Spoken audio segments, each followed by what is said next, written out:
Alam nyo ba, ang pumelo ang isa sa pinakamalaking citrus fruit sa buong mundo. Umaabot sa 1 hanggang 2 kilo ang bigat ng isang bunga.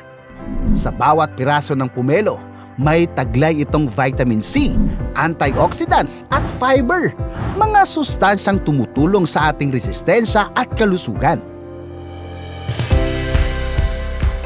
At kapag pumelo ang usapan, hindi pahuhuli ang Davao Region, isa sa mga pangunahing producer nito sa bansa. Sa Mati City, Davao Oriental, dito umusbong ang isa sa pinakamatamis na yaman ng rehiyon, ang Magallanes variety na pumelo.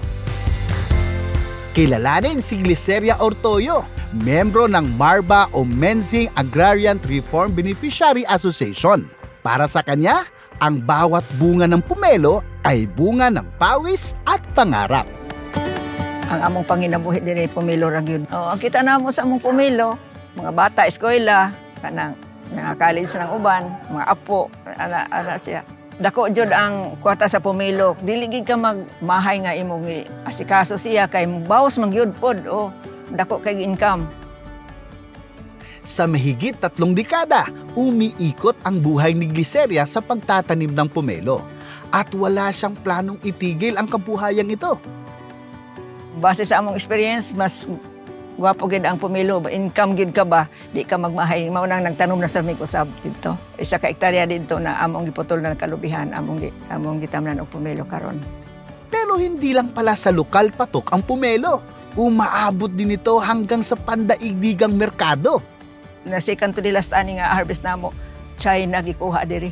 Yung ingon taga tong dealer sa China. Kani kuha tanan. Wow. No, abot ng China. Ang pumelo ay umuunlad sa mainit at tropikal na klima, katulad ng kondisyon sa Mati, kaya't hindi nakapagtatakang patuloy itong umuunlad sa Davao Region. Imagine nimo ang pomelo is top 5 siya. So first ang banana, durian, mango, pineapple ug ang ikalima ang pomelo. Ang sa market dili ta maglisod, so na jud potential nga mutanom og pomelo basta diri within Davao Region. Pero paano nga ba napapanatiling matamis at dekalidad ang bawat bunga ng pumelo? Kaning among pumelo diri, naay among mga technician nga nagat-inspection permi nang tan-aw kung unsa nay dagan ang kuan namo. Sa pagtanom sa pomelo, daghang gyud tay dapat i-consider. First, ang pest and diseases. Isa gyud na siya nga pwede ka ma-failure kung wala ka nagabantay ana. Kay kasagaran man god nga ma-failure ka tungod sa appearance mo bunga actually, pero kung gi-atake siya ilabi na kaning rain borer o kaning fruit fly, ang imuha manggong fruits is ma-consider siya as reject. Mabaligya siya pero in a less price. Kaya mahalagang bantayan ang mga peste upang mapanatili ang kalidad ng bunga. Pero bukod sa peste at sakit, may isa pang hamon sa pagpapalaki ng pumelo. Ang mga parasitic at creeping plants na kailangang tanggalin dahil nakikipag-agawan sila sa nutrients, tubig at sikat ng araw. Ang distance nimo ani dapat i-consider nato ang standard ani is 6 to 8 meters. Pero kaning pinaka-the best ani 8 meters para ang canopy dili siya mag-abot, so ang iyang sunlight is equally distributed sa isa ka tanom. Ang pinaka-importante pod ani sa pomelo is ang fertilization. Kay dili nimo siya makuha ang good nga fruit pag kulang kag fertilization. So ang ganahan sa pomelo is kaning tawag nato nga complete NPK, nitrogen, phosphorus and potassium. So pero kung magdako na ang kaning bunga is need jud nimo dugangan siya og putas kay para man na sa iyahang sweetness. Ang bunga na nasa for mature na siya, dugangan nato ang putas para sa iyang sweetness.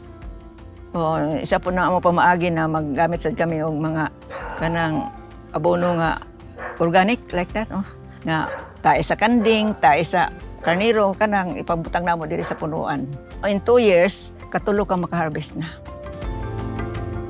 Matapos ang anihan, hindi pahinga ang kasunod, kundi pag-aalagang muli. Sa pamamagitan ng pruning, tila sinusugatan ang puno, hindi upang saktan, kundi upang pasiglahin ang panibagong pagsibol at pamumulaklak. Masakitan siya, mubunga siya, salingsing man na siya, no? Mo kusog siya, mubunga. Sa tulong ng Department of Agriculture, patuloy ang pagbibigay ng dekalidad na punla upang masiguro ang tamang uri at mas mataas na ani.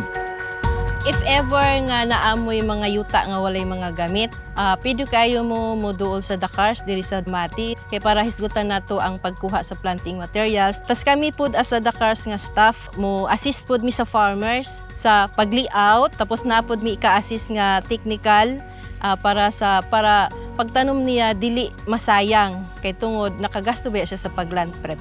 So naami sa planting materials ug napod mi sa technical nga side.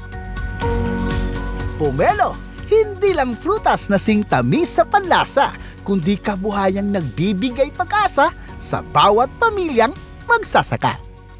Sweet yun ang success nimo kung magtanong kag pomelo.